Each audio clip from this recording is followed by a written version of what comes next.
여러분, 이 세상에 가장 위대한 것이 무엇일까요? 사랑입니다. 예수님에게 한 유명한 사람이 찾아와서 이 세상에 제일 중요한 게 무엇이냐 물었을 때 예수님은 하나님을 사랑하고 내 이웃을 사랑하는 것이다 말씀하였죠. 그럼 10계명도 2개로 되어 있습니다. 1계명에서 4계명까지는 하나님을 사랑하라. 또 5계명에서 10계명까지는 사람을 사랑하라. 사람을 사랑하면 거짓말하지 않습니다. 살인하지 않습니다.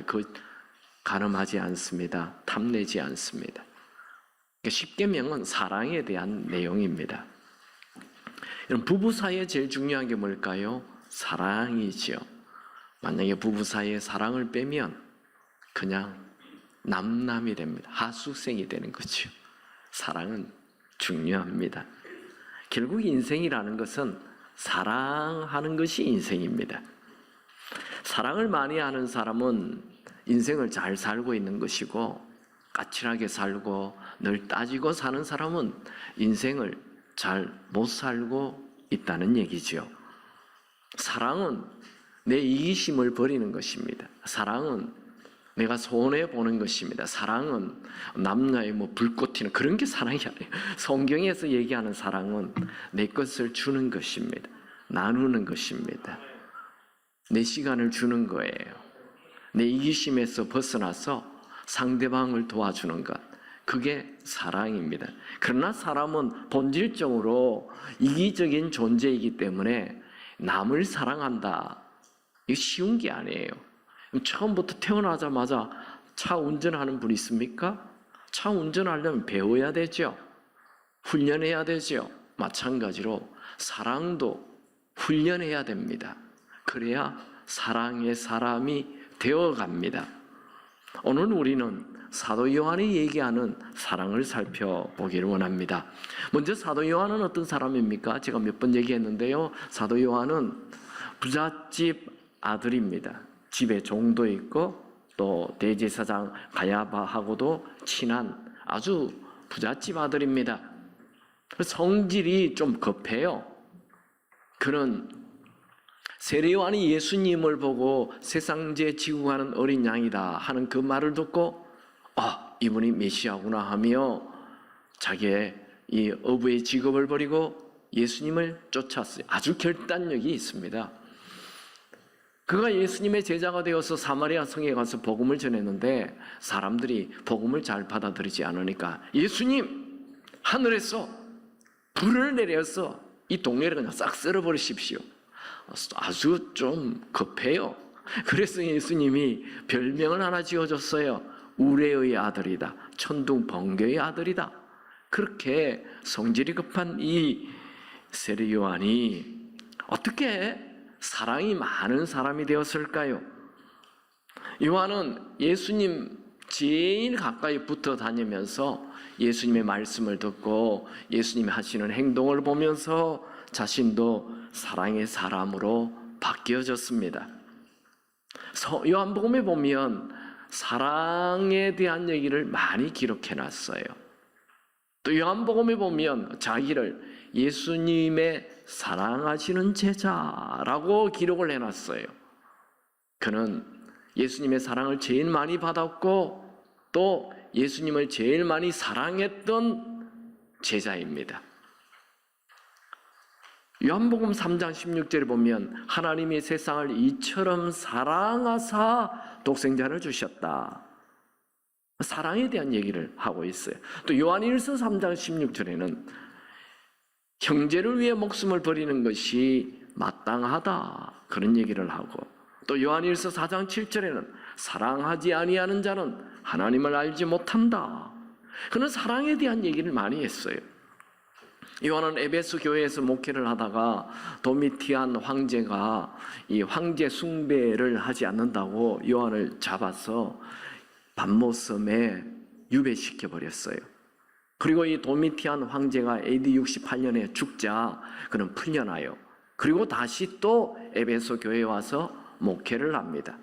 그가 목회를 할 때 제일 많이 한 메시지가 서로 사랑하십시오 라는 말을 했다고 전해지고, 그가 마지막 100세쯤에 AD 100년쯤에 죽는데 그가 죽을 때 마지막으로 한 말도 새 계명을 너희에게 주노니 서로 사랑하라. 이런 사랑의 말을 했다고 전해집니다. 여러분, 요한은 어떻게 그렇게 성질이 급한 사람이었는데, 불같은 성격을 가졌던 사람이었는데, 이렇게 사랑의 말을 제일 많이 하고 사랑의 대명사가 되었을까요? 말씀, 예수님 곁에 있는 것. 요한이 변했다면 우리도 변할 수 있습니다. 아멘입니까? 이 중에 난 좀 성질이 까칠한데, 네, 오늘 변할 수 있습니다.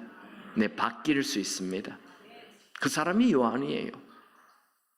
요한은 요한일서 1장 2장에서 하나님을 빛으로 소개를 하면서 그 빛이신 하나님과 우리가 교제해야 된다, 사귀어야 한다, 하나님하고 친밀감을 가져야 한다, 이런 얘기를 하였습니다. 오늘 요한일서 2장 7절에서 11절을 보면 하나님과 친밀한 자, 하나님과 사귐을 가진 사람들은 형제를 사랑해야 함을 말하고 있습니다. 사도 요한은 이제 초대교회 교인들, 예수님이 이 세상에 오셔서 33세에 승천하시잖아요. 그리고 초대교회가 시작이 되어서 그들이 뜨거운 신앙을 가졌어요. 그런데 지금 사도 요한이 이 요한일서를 쓸 때는 AD 90년이 되어가지고 예수님이 계신 지, 승천하신 지 60년이 지났단 말이에요. 그러니까 교회가 좀 이렇게 시들시들해졌어요. 그 뜨거운 사랑이 사라졌어요.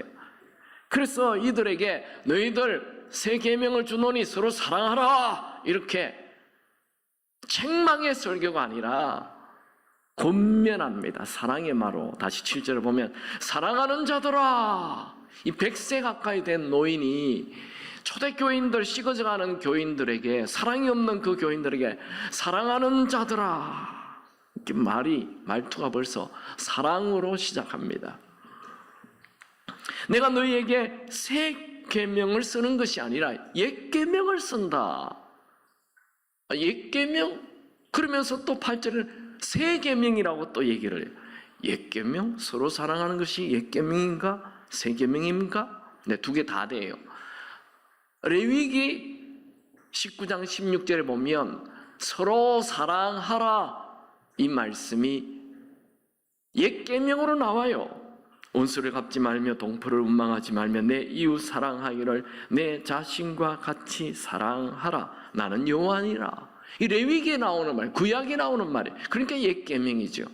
그런데 이것이 또 새 계명이라고 얘기해요. 왜 이 옛 계명이 새 계명이 됩니까? 예수님이 새 계명이라 하셨어요. 요한복음 13장 23-24절에 보면 새 계명을 너희에게 주노니 서로 사랑하라. 내가 너희를 사랑한 같이 너희도 서로 사랑하라. 요한복음 15장 12절 내 계명은 곧 내가 너희를 사랑한 것 같이 너희도 서로 사랑하라 하는 이것이니라. 그러니까 서로 사랑하라는 이 말은 옛 계명인데 예수님이 이 계명을 새 계명으로 바꿨어요. 근데 딱 다른 게 하나 있어요. 내가 너희를 사랑한 것 같이 서로 사랑하라. 내가 너희를 사랑한 것 같이, 이 말이 붙어서 이 옛 계명이 새 계명이 된 거예요. 그럼 예수님이 어떻게 사랑했어요? 십자가에 죽기까지 사랑한 것. 그냥 서로 사랑하라, 뭐 서로 좋아해주고 서로 격려해주고 서로 뭐 물건 나눠주고 이런 정도의 사랑이 아니라 죽어주는 사랑을 하라는 거예요. 그러니까 이게 새 계명이 되었어요. 이 새 계명을 하라는 것입니다. 즉 예수님처럼 살라는 것입니다. 아멘입니까? 여러분이 작은 예수가 되기 바랍니다. 그게 새 계명입니다. 예수님처럼 사는 것. 사도 요한은 예수님을 3년 반 따라다녔어요. 예수님 많은 말씀을 하셨죠. 그런데 수많은 말씀 중에 딱 하나를 기억해요. 그것은 예수님처럼 사랑하는 거예요. 여러분 예수를 믿습니까? 예수님이 여러분 안에 계십니까? 예수님처럼 사랑하시기 바랍니다. 그게 제일 중요한 거예요. 우리는 빛의 근원이신 하나님을 마음에 모신 자입니다. 하나님은 빛이시라. 예수님도 나는 세상의 빛이라 말씀하셨죠. 우리가 예수를 마음에 모셨다는 것은 내 안에 빛이 들어왔다는 말이 됩니다. 사도 요한은 요한일서 2장 9절에 빛을 소유하는 자는 사랑하지 않고 미워한다면 그는 어둠 속에 있다. 무슨 말입니까? 빛과 사랑이 같다는 말이죠. 여러분, 빛이 어둠을 물리치듯 사랑은 어둠을 물리칩니다. 혹시 여기에 몸이 아픈 분이 있으세요?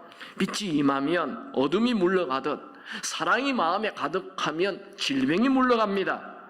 몸이 아프신 분은 무엇보다도 마음에 사랑을 가득 채우시기 바랍니다.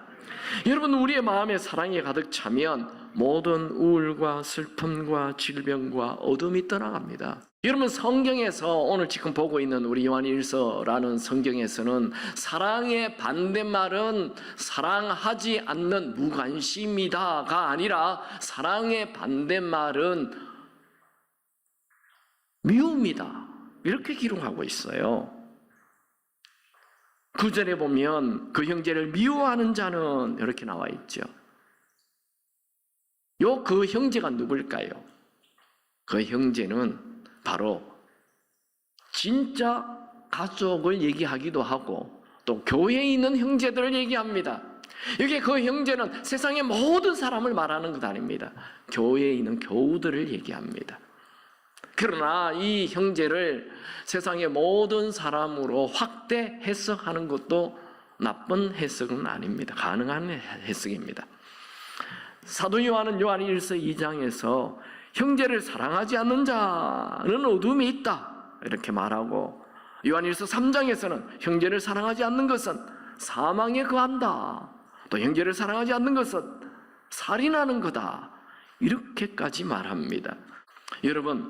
여러분과 하나님과 교제하는 빛 가운데 들어가 살기를 원하십니까? 빛 가운데 들어가면 기쁨이 있어요. 빛 가운데 들어가면 생명이 있어요. 빛 가운데 들어가면 치유가 있습니다. 여러분, 빛 가운데 들어가기를 원한다면 먼저 형제를 미워하는 미움을 버리고 사랑하시기 바랍니다. 빛이 임하면 어둠이 물러가듯 사랑이 임하면 어둠이 물러가는 것입니다. 여러분, 사람은 어두운 가운데에 살도록 창조되지 않았습니다. 마찬가지로 사람은 미움 속에 살도록 창조되지 않았습니다. 미움 속에 살면 사람이 우울해져요. 점점 슬퍼져요. 점점 힘들어져요. 인생 망칩니다. 아무리 어두움 속에 내가 오랫동안 살았다 하더라도 빛 속에 들어가면 확 살아나는 것입니다. 여러분, 오늘 이 빛과 사랑을 같은 말로 쓰고 있다는 게 이게 중요한 메시지입니다. 하나님은 빛이시고 하나님은 사랑이십니다. 똑같습니다. 빛과 사랑이. 두 번째, 사랑하는 사람은 마음속에 그리낌이 없어진다, 이렇게 나와 있죠. 여기 그리낌이라는 말은 헬라어로 이 걸림돌, 덫, 장애물, 실족, 이런 단어입니다. 똑같은 말입니다. 여러분, 이 10절의 그리낌을 동그라미 치시고 장애물로 바꿔놓으면 다음에 읽을 때 훨씬 이해가 잘 될 것입니다. 여러분, 마음에 장애물이 많다, 그러면 하는 일마다 안 되는 거죠. 열정이 생길 수가 없어요. 마음에 장애물이 많아요. 여러분, 차 있으시죠? 차에 엔진에 뭐가 걸리는, 엔진이 벌써 안에 뭐가 많이 들어있으면 이 자동차 가지 못해요. 다 부서져 버려요. 내 마음에 미움이 있으면 장애물이 가득해서 내가 아무 일도 할 수 없다는 거예요. 자, 10절에서 사랑하는 사람의 두 가지 특징, 사랑하는 자는 빛에 거하고 사랑하는 자는 그리낌이 없다 했죠. 이제 11절에는 형제를 미워하는 사람에도 두 가지 특징이 나와요. 첫 번째, 형제를 미워하는 사람은 어두운 가운데 있게 돼요. 어둠 속에 들어가는 거예요. 미움은 제일 먼저 나를 어둡게 만듭니다. 미움은 빛을 차단하고 우울하게 만들고 불안하게 하고 두렵게 만듭니다. 미움은 자라요. 미움은 분노하게 하고 분노가 자라서 살인하게 만드는 것이죠. 결국 미움은 남을 죽이는 것이 아니라 나를 죽이게 됩니다. 미움은 나를 점점 어둠으로 밀어넣습니다. 여러분, 사람이 빛이 없이 살 수 없듯이 사랑 없이도 살 수 없는 존재입니다. 미움이 생길 때 이걸 키우면 안 돼요. 미움을 빨리 없애야 됩니다. 두 번째, 미워하는 사람은 갈 길을 알지 못하고 눈이 멀어지게 됩니다. 형제를 미워하는 사람은 일상생활 속에서 어둠 속에 사는 사람입니다. 형제를 미워하는 자는 눈이 멀어진다라는 말은 판단력이 흐려지는 거예요. 판단하는 능력을 잃게 돼요. 형제를 미워하는 사람은 눈이 멀어진다, 이 말은 형제의 장점, 아름다움을 볼 수 없게 된다는 거예요. 여러분, 누구나 미워해 보세요. 그 사람에게도 좋은 장점이 있는데 그 장점이 하나도 보이지 않는 거예요. 여러분, 빛이 없으면 아름다움이 못 본다 했잖아요. 미워하면 상대방의 장점을 알 수가 없게 됩니다. 무엇보다도 미워하면 내가 점점 하나님하고 멀어지게 됩니다. 결론적으로 얘기한다면 형제를 미워하는 사람은 자기 인생의 불행이 열리는 거예요. 형제를 사랑하는 사람은 자기 인생의 행복이 열려요. 여러분, 선택하시기 바랍니다. 자, 오늘 말씀 두 가지 메시지를 나누기 원합니다. 첫 번째, 사랑으로 빛에 거하십시오. 빛 가운데 거한다는 것은 사랑에 거한다는 것입니다. 뭘 해도 사랑을 선택하십시오. 최고의 선택입니다. 아브라함이 자기 형이 죽자 형의 아들 롯을 자기 조카를 양아들로 데리고 키워요. 어느 날 롯의 종과 이 아브라함의 종 사이에 갈등이 일어나요. 이 초지 문제를 놓고 이쪽 양 두 양떼가 이 좋은 초지를 차지하겠다고 막 싸우는 거예요. 그래서 아브라함이 롯에게 얘기하죠. 조카, 자네가 오른쪽을 선택하면 나는 왼쪽, 네가 왼쪽 하면 나는 오른쪽 선택하지. 자, 먼저 선택하게 하니까 롯이 눈을 들어 비옥한 땅을 덥석 선택하고 말았어요. 좋은 걸 차지했다는 거예요. 근데 아브라함이 양보해요. 이게 사랑이에요. 양보가 사랑이에요. 손해보는 게 사랑이에요. 그랬더니 하나님이 아브라함을 기뻐하시면서 너의 눈에 보이는 모든 남쪽, 북쪽, 동쪽, 서쪽을 다 너에게 주겠노라. 하나님이 은혜를 주셔서 정말 아브라함의 후손들이 그 땅을 다 차지하게 됐어요. 우리는 내 이익, 당장 눈에 보이는 이익을 선택하기 쉬워요. 사랑의 사람은 손해를 선택하는 거예요. 그럼 손해 보시기 바랍니다. 그 사람이 좋은 길을 가게 돼요. 최고의 선택을 한 것입니다. 두 번째 메시지는 미움을 버리십시오. 사도 요한은 하나님은 빛이시라 말씀하시면서 우리도 그 빛 가운데 들어가야 함을 말합니다. 여러분, 우리는 빛이신 하나님과 교제하는 자입니다. 그렇다면 어둠을 버려야 합니다. 사도 요한은 어둠을 말하면서 형제를 사랑하지 않는 것, 즉 미움이 어둠이라고 말했습니다. 다시 9절을 읽어본다면 빛 가운데 있다 하면서 그 형제를 미워하는 자는 지금까지 어둠에 있는 자요. 여러분, 요한은 앞에서 살펴본 것처럼 형제를 미워하는 자는 어둠에 거하는 것이고 갈 곳을 알지 못하는 자가 되고 눈이 멀어지게 된다고 말하였습니다. 여러분, 우리 인생에 어디를 가나 항상 나타나는 것이 시기, 질투, 미움입니다. 이 시기, 질투, 미움은 어둠의 삼총사입니다. 삼형제입니다. 이것은 다 비교에서 나와요. 비교는 시기, 질투, 미움의 뿌리죠. 인류 최초의 죄는 아담이 하나님 말씀에 불순종하는 것이고, 두 번째 죄는 이 아담의 아들 가인과 아벨이, 특별히 가인이 아벨을 죽인 살인죄입니다.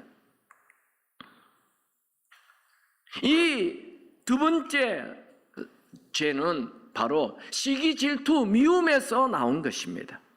여러분이 잘 아는 것처럼 가인은 어느 날 동생 아벨과 함께 하나님께 제사를 드렸습니다. 하나님께서 동생 아벨의 제물은 받았는데 가인의 제물을 받지 않았죠. 가인은 동생 아벨에 대해서 시기, 질투, 미움이 생겼습니다.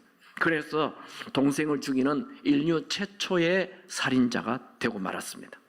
그 후 가인은 두려움이 생겨서 부모 아담과 하와를 떠나서 노시라는 허무라는 땅에 들어가 성벽을 쌓고 고립된 삶을 살았습니다. 가인은 자기만 숨어 사는 비참한 삶이 아니라 그의 모든 후손들이 모두 노아의 대홍수로 죽게 만들었습니다. 여러분, 오늘 우리가 사랑하면 빛에 거하게 되고 미워하면 어둠에 거하게 된다. 이 아주 중요한 말씀을 들었어요. 이거 한 번 듣는다 해서 우리 안에 생기는 시기, 질투, 미움이 사라지는 것 아닙니다. 시기, 질투, 미움은 우리 인간의 약점, 우리의 연약함, 우리의 죄성입니다. 그런데 성령께서 이 연약함을 도와주십니다. 이와 같이 성령도 우리 연약함을 도우시나니 로마서 8장 26절. 미운 자가 생겼습니까? 미워하지 말고 성령께 구하시기 바랍니다. 미워하고 화를 내며 사는 것, 그거 내추럴한 것 아니에요. 자연스러운 것 아니에요. 우리는 화내며 살도록 창조되지 않았습니다. 여기 혹시 부정적이고 냉소적인 사람이 있습니까? 오늘 따뜻하고 부드러운 사람으로 변해지길 축원합니다. 오늘 성령의 능력으로 모든 시기, 질투, 미움이 사라지는 은혜가 임하게 되기 바랍니다. 여러분, 무엇보다도 여러분의 가족을 사랑하시고 교우들을 사랑하시기 바랍니다. 여러분, 사랑하기 제일 좋은 때가 언제일까요? And now, 지금입니다. 사랑하는 것 미루지 마십시오. 사랑은 우리의 미래를 좋게 만듭니다. 여러분, 사랑하는 것을 미루지 마십시오. 하나님은 우리가 위대한 업적을 이루는 사람이 되기보다 내 주변 사람들을 사랑하는 자가 되기를 원하십니다. 여러분, 사랑이 많은 사람이 되십시오. 사랑하라, 세 계명을 너희 주노니 서로 사랑하라. 이것은 예수님의 명령입니다. 미워하라, 이것은 사탄의 명령입니다. 여러분이 예수를 믿는다면 예수님의 명령에 순종하시기 바랍니다. 우리는 사랑하면 할수록 더 많은 빛 속에 들어갑니다. 우리가 사랑을 향해 걷다 보면 결국 우리의 삶에 빛이 가득하게 되고 생명이 넘치게 되고 기쁨이 넘치게 될 것입니다. 여러분들이 예수를 믿습니까? 그렇다면 여러분에게는 이미 빛이 들어와 있습니다. 다시 한번 8절 읽어볼까요? 다 같이 읽겠습니다. 다시 내가 너에게 새 계명을 썼노니 그에게와 너에게도 참된 것이라. 이는 어둠이 지나가고 참빛이 벌써 비침이니라. 여러분, 잊지 마십시오. 우리가 어둠 속에 살 수 없듯이 미움 속에 살 수 없습니다. 여러분, 매일 빛 가운데 살아야 인생이 아름다워지듯 매일 사랑하며 살아야 우리의 인생도 아름다워집니다. 여러분, 사랑하는 사람에게는 언제나 빛이 환한 미래가 열리게 될 것입니다. 여러분이 작은 예수입니다. 여러분 집에 빛을 비추는 자, 여러분이 되시기 바랍니다. 우리 교회에 빛을 비추는 자, 여러분이 되시기 바랍니다. 여러분, 우리 주변에 나보다 잘하는 사람 나타나잖아요. 그때 부러움이 생기는 것, 그건 당연한 것입니다. 그건 좋은 것입니다. 그런데 그 부러움으로 미움을 바꾼다면, 그 상대방을 괴롭힌다면 그것은 죄입니다. 여러분 주변에 사람 잘 될 때 부러워해야죠. 그리고 비교해야죠. 그 비교는 남과 비교하지 마시고 나를 비교하시기 바랍니다. 남과 비교는 죽는 날까지 하지 않기 바랍니다. 왜냐하면 그 사람은 그 사람의 은사가 있어요. 그 사람에게 잘하는 게 있어요. 그럼 나에게도 잘하는 게 있습니다. 나에게도 하나님이 주시는 계획이 있습니다. 나를 만드신 하나님의 목적이 있습니다. 그럼 우리는 뭘 비교해야 합니까? 옆에 있는 사람 비교 안 한다면 나를 비교해야 돼요. 어제의 나와 오늘의 나를 비교하시기 바랍니다. 게으름이 부지런함으로 바뀌기 바랍니다. 사랑 없는 내가 더 사랑하는 사람으로 바뀌기 바랍니다. 그렇게 해서 내가 점점 성숙되어 가는 것이죠. 어쨌든 오늘 말씀은 사랑해서 빛 가운데 거하는 자가 되는 것입니다. 그래야 하나님하고 친해집니다.